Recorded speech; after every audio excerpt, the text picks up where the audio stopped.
Oke ya, hari ini kita bahas berkaitan dengan modul 5. Modul 5 berjudul teori cuplikan atau sampling.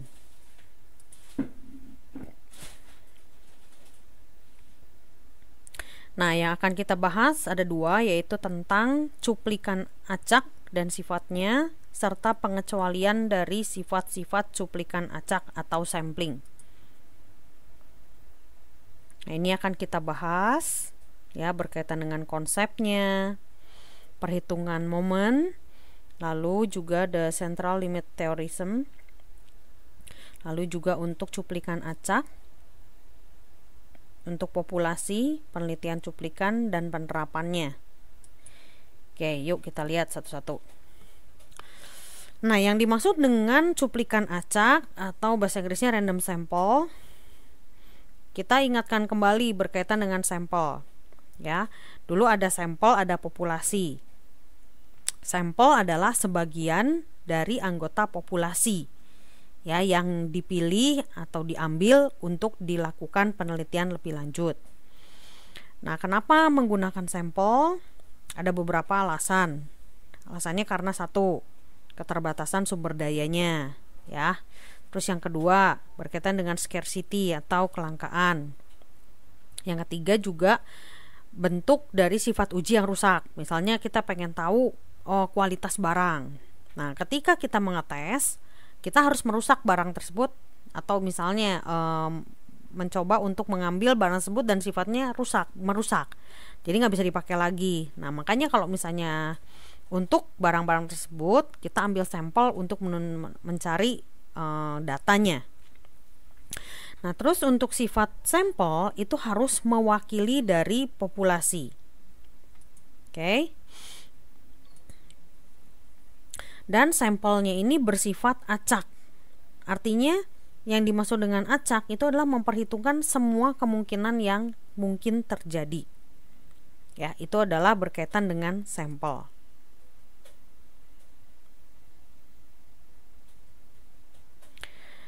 Nah, untuk random sample ini masih ingat di beberapa modul sebelumnya, ya modul 4 ya. Modul 4 tuh kita sempat ada berkaitan dengan harapan matematis. Harapan matematis ini rumusnya E ini adalah expectation ya, lambang dari expectation.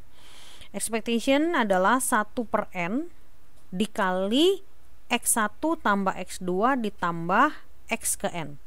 X1, X2 ini mewakili dari sampelnya. Nah, 1 dibagi N. N ini adalah jumlah dari sampel. Oke. Nah, setelah diturunkan rumusnya, maka diperoleh bahwa expectation dari sampel itu dilambangkan dengan mu. Mu di sini adalah rata-rata. Oke, ya.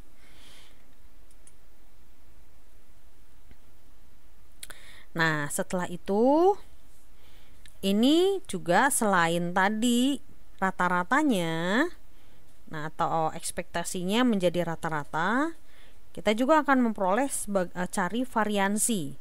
Nah, variansi ini adalah varians dari si sampel.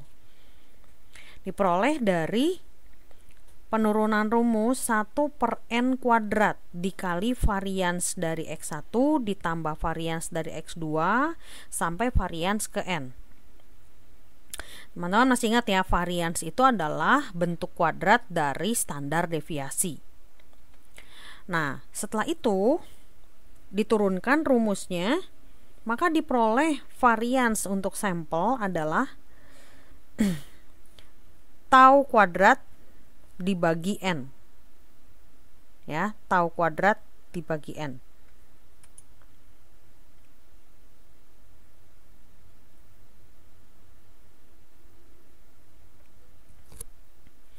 Nah, sekarang kita akan coba lihat nih contohnya seperti apa sih. Nah, contoh di sini tinggi 1.000.000 orang itu populasinya, dan perhitungan untuk mu rata-rata dan variansnya. Contoh di sini tinggi tingginya ada yang 60, 63, 66. Ini dalam inci ya. 72, 75 dan seterusnya. Lalu di sini frekuensi. Jadi kalau misalnya kita baca tabel seperti ini, artinya orang yang punya tinggi 60 inci jumlahnya 10.000. Lalu contoh lagi, orang yang tingginya 63 inci sejumlah 60.000 orang dan seterusnya. Nah, terus di sini mencari frekuensi relatif atau peluang dari X. Nah, ini diperolehin dari mana? Ini pertama ditotalkan dulu frekuensinya. Ditotalkan dapat N-nya adalah 1 juta. Lalu ini frekuensi relatifnya adalah pembagian antara frekuensi dengan totalnya. Jadi contoh di sini 10.000 dibagi 1 juta. Maka diperoleh frekuensi relatifnya 0,01. Contoh lain, frekuensinya 60.000 dibagi 1 juta. Maka frekuensi relatifnya 0,06. Lalu frekuensinya 240.000 dibagi 1 juta. Mendapat frekuensi relatifnya 0,24. Nah, maka dari frekuensi relatifnya jika ditotalkan semua akan diperoleh peluangnya adalah 1. Oke, sampai situ dulu teman-teman. Ada pertanyaan nggak?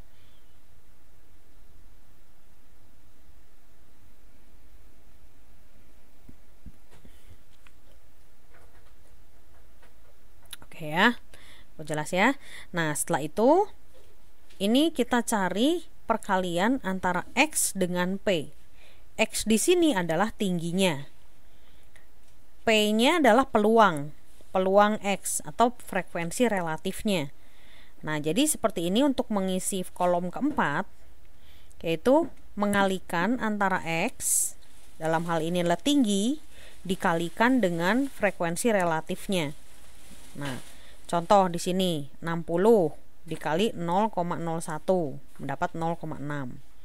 63 dikali 0,06 diperoleh 3,78. Lalu 66 dikali 0,24 mendapat 15,84 dan seterusnya. Oke. Nah, setelah itu ini ditotal dapatkan mu. Terus untuk mengisi kolom kelima, ini adalah X dikurangi mu dikuadratkan dikali peluangnya. X di sini adalah si tinggi dikurangi mu. Mu-nya di sini 69 dikuadratkan lalu dikali frekuensi relatifnya atau peluang dari X-nya. Ya, contoh seperti ini. Jadi 60 dikurangi 69. Oke. Dikuadratkan dulu. Ya. Jadi 60 dikurangi 69 kan 9.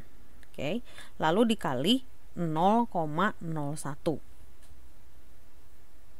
Oke. Nah, terus dikuadratkan dulu lalu dikali 0,01. Jadi kalau tadi 9 dikuadratkan kan 81. 81 dikali 0,01.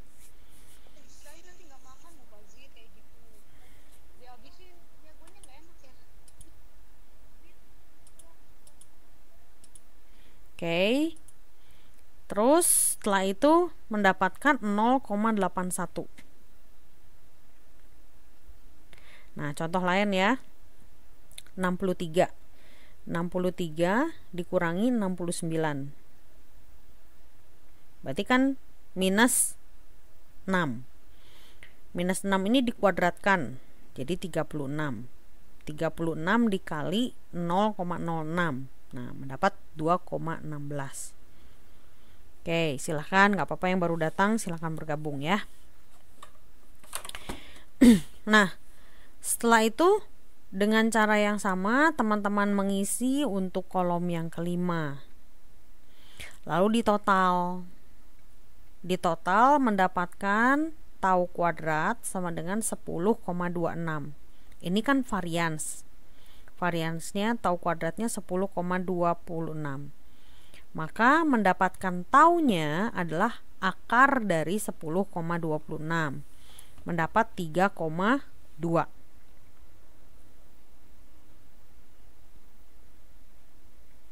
Oke, sampai situ dulu teman-teman. Ada mau ditanyakan nggak? Ini contoh untuk cuplikan acak atau random sample.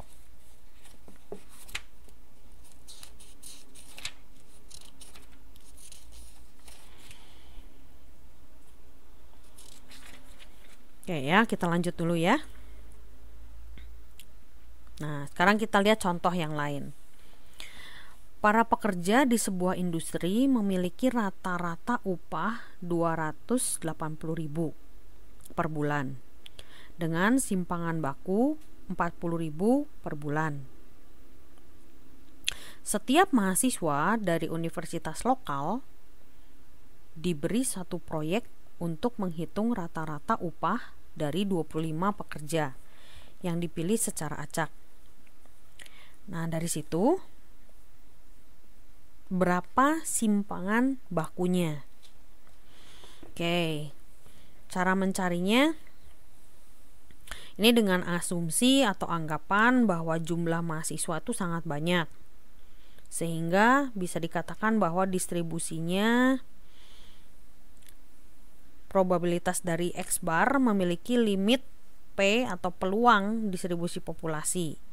Maka X barnya atau rata-ratanya berada pada berfluktuasi sekitar mu. Ya, mu-nya di sini adalah harapan matematis dari si X sebesar 280.000.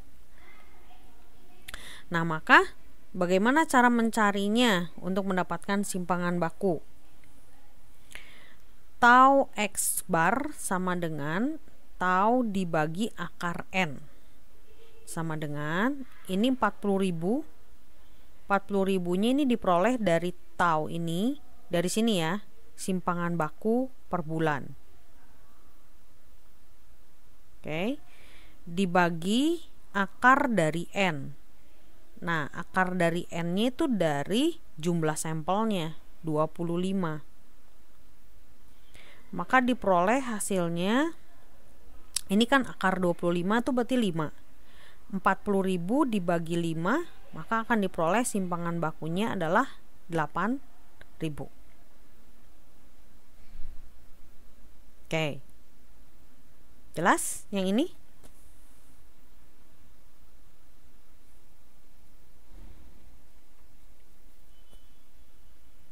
Oke.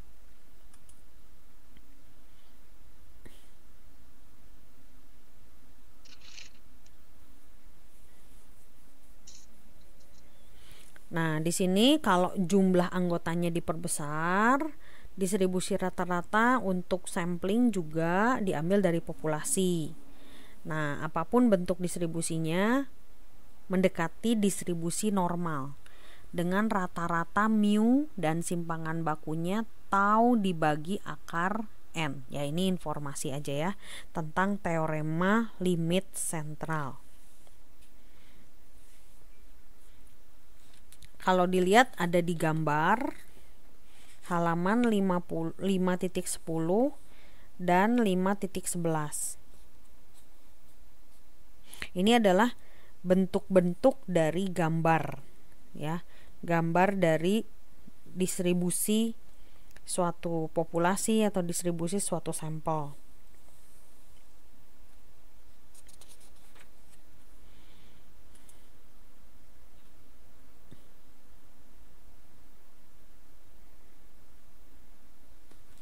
Nah, di sini ada beberapa sekarang pengecualian dari sifat cuplikan acak. Di sini ada rata-rata populasi dilambangkan dengan mu. Nah, kalau rata-rata populasi menggunakan mu. Kalau proporsi populasi lambangnya pi. Ya, sapi.